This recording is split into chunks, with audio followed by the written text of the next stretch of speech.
Welcome back to the wonderful journey of game dev.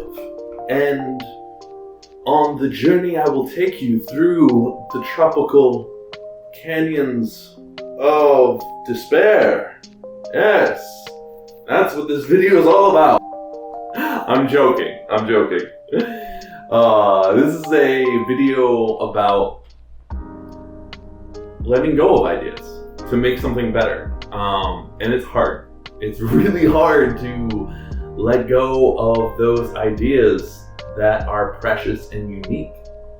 Because we all have those moments. Those moments when we're in the shower, when we're laying in bed at night, and we have a genius moment, and we write it down. And not only do we write it down, but we actually start working on it the next day.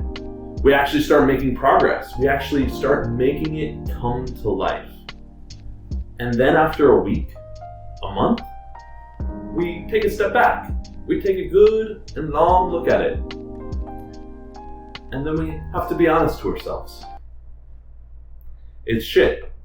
The idea is shit. And that blows. That sucks so much when you realize your idea isn't good.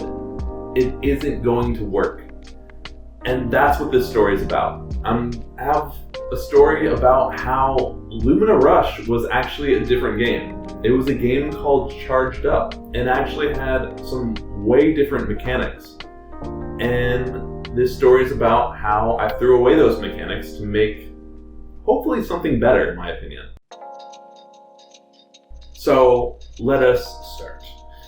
In the beginning, which was so long ago, no, it was like 6 months ago, where I started this journey. And I had the idea I wanted to make a game. I wanted to make a complete game. And I tried this before, but I kept having bigger scopes than what was feasible that I could actually do by myself. So this time I was like, let's do a 2D platformer. Should be more easy to make, and it seemed like I could do it. But I didn't want to just make a 2D platformer and just copy things. I wanted at least one unique thing that made me special, which I feel like every game needs. And then also one thing that I did exceptionally good, that I could focus my efforts on, and people could point at it and be like, yeah, that is done well. So the one thing I wanted to do good was make a fluid movement platformer. I wanted to make the movement feel good. And I think every platformer kind of goes for that, but I wanted it to be more fast-paced and more like speedy. If you watch my last video, that hasn't changed with Lumina Rush. The unique thing was this concept of being charged. And let me tell you, this all took place in the shower, where all my good ideas come. And so I thought to myself, well, what is a cool idea or gimmick? This concept of touching electrified surfaces, getting charged, and being able to use that charge before you get grounded and then lose it. And I thought to myself, well, what's a cool way of using the charge? The first thing that came to my mind was the Halo 3 rocket jump. And that moment of just jumping and then shooting the ground and reaching a higher point was so cool to me. And when I was like very young, it was so awesome. And I feel like I hadn't seen it in a 2D platformer. So I went about, should have stopped there.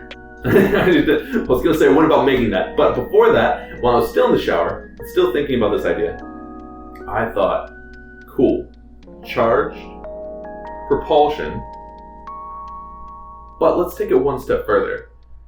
Let's throw the gun. My idea was this. I'd see like CSGO juggling where you like throw the gun up, and I thought, you know, it'd be really cool if there was like, you know, a surface that you couldn't reach just with the platform. But you could throw your gun to charge it in midair and then you would jump and catch it, and then shoot to reach a new platform that you could not reach before. I thought that idea was amazing. I thought, if I could get my player to experience that moment, then I've done it. I made the gameplay moment that I've been looking to have, and I thought it was very unique. So I went about making it, and I made the movement, I took time making the propulsion mechanic, the charge mechanic, and finally the throwing the gun off the wall and being able to catch it. I made all of these mechanics.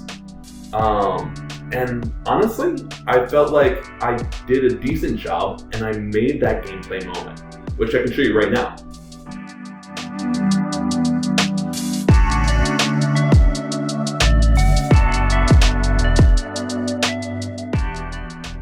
It's pretty sweet, right? There's a problem though. That clip wasn't my first try. That clip wasn't my 5th try. That was like my 21st try. And so, needless to say, it's hard to do it, even as the person that built the game. And that will come into fruition with my story of my first playtest. So I made this mechanic, I made this moment, I made 10 levels with this mechanic, and I had my friend play it. I was like, all right, I'm at a point where give me feedback. And that poor man sat and played my game for an hour because he was determined to beat all 10 levels.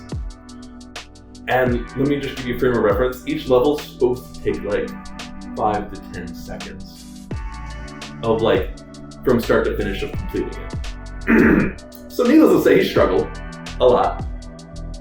Not knowing the mechanics, not knowing the levels and what you're supposed to do, it took him a while. And he struggled. He struggled real hard. But he managed to beat it. And when he finished the game, he told me the game was unique. It was cool. It had cool moments. But there was a big flaw in the sense of aiming.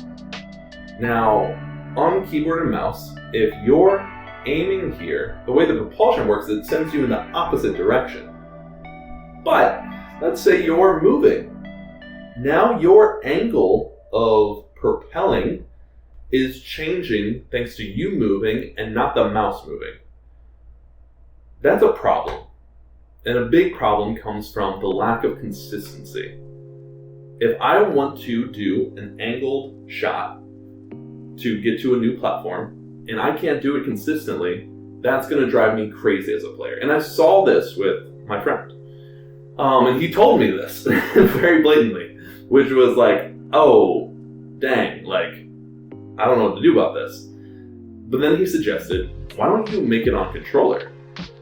And the reason why it's so much better on controller in our brains was that you could always aim with this right stick.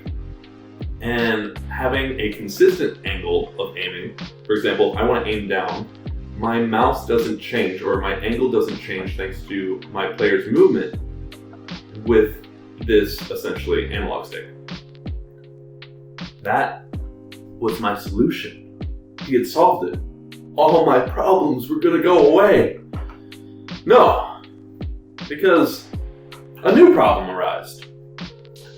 With a controller, and when I want to jump and constantly aim at the same time, guess what you usually jump with? Hey, guess what you aim with? This stick. Guess how many thumbs you have? 2. So having to navigate back and forth, this is such a weird angle, but it's fine.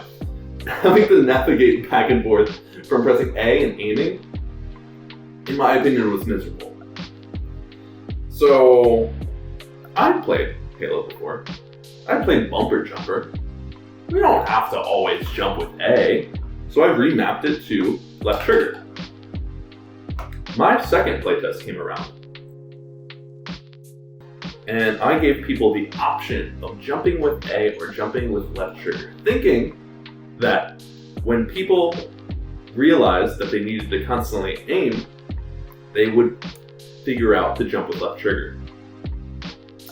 Every one of them refused and kept jumping with A.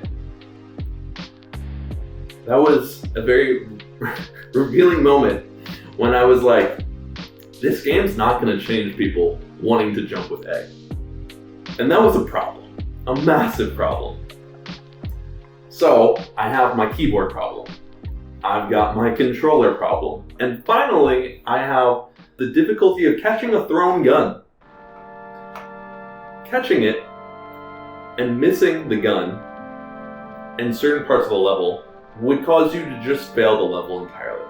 And that was incredibly punishing. And you had to be precise. And yes, I changed hitboxes and I made mechanics to help you grab it. I made a freeze mechanic that would freeze the gun in midair. I had a recall mechanic that would recall the gun back to you when you missed a throw. And finally, I had a mechanic that you could shoot the gun without even touching it if it was charged. And that was not great for the propulsion mechanic, but there was a swinging mechanic where it became its pivot point, which was really cool, and I thought that was awesome. But the problem was, it didn't make the game better. And when I say it didn't make the game better, it felt like I was just putting band-aids on the solution. More and more band-aids. Give a controller fix here. Oh, give a keyboard and mouse fix here. And these solutions weren't really solutions. They were just me trying to ignore the problem. And I had to take a step back and really look at the problems that my game was facing and say, could I solve it? And to be honest, I looked at it and said, I could spend more time trying to fix these problems, but I don't think it's going to be fixed. I think this is an inherent problem with the game. So I scrapped it. And that was a tough moment. I think anyone that scraps an idea of theirs has a tough time doing it. But thanks to me scrapping it, I focused on something else. I was so focused on this one gameplay moment of throwing the gun off the wall, catching it, shooting it, that losing that throwing mechanic felt like I was losing the game. But when I dialed myself back, I zoomed back on the theme that I wanted the game to have, which was this fluid movement feel to it. This kind of just emotion of like fast-paced movement. And I told myself I could still make that game because people kept telling me that the movement was like fun. And people kept avoiding throwing the gun. So why would I just not work to the player rather than work towards my idea? And that's really what caused the Lumina Rush to become what it is right now. And it is a better game. In my opinion, it is a way better game than what Charged Up was before. So I learned a lot of lessons. One of the biggest ones was play test early. Having your creative endeavor in front of someone is incredibly vulnerable. It feels like you're putting your heart out there on a skewer and just waiting for people to stab you with it. But it's vital. It's important. You need feedback. If you're going to isolate yourself for a year and expect people to rejoice when you come out of isolation with your brand new idea, I think you're going to be disappointed. And if you aren't, you're a different type of human than I am, because I need to grow off of constant feedback. And it's vital. It's important. It's huge. The second thing is, especially for gameplay people, don't base your game off of one mechanic. A lot of times I would build games off of an idea or a mechanic that I thought was really cool. And I don't think that's bad to make prototypes of, or to try, or to do. And I think that's what rapid development of games is, rapid like prototypes, is massive for, to try out these things and see if they're good. But when you want to make an actual game, don't base it off of one mechanic, because when that mechanic falls apart, your whole game just crumbles down. Base it off of a feeling, an emotion that you want to convey. because that can be adapted to, that you can pivot to, rather than a core mechanic just failing. And the last thing is, don't be so tied to your ideas, to your creative ideas.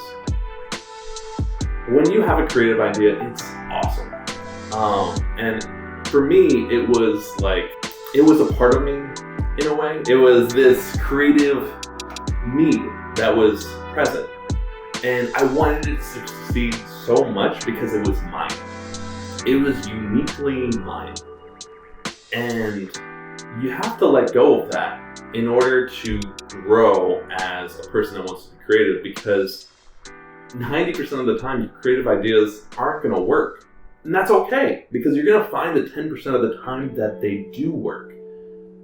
But when you're tied so closely to those ideas, you send yourself down a spiral. You want to give up. And I think if there's one thing I want to just convey, it's just don't give up. Let go of the things that don't work and just move towards the fun. Move towards the things that do work. And that's kind of a huge lesson that I learned in making this game, and still is in making this game. So at the end of this, give Lumina Rush a try. It's super fun in my opinion. And also, if you liked this video, if you thought this was cool or weird or unique, like and subscribe. I will see you all next time, and I appreciate you all for watching. Thank you.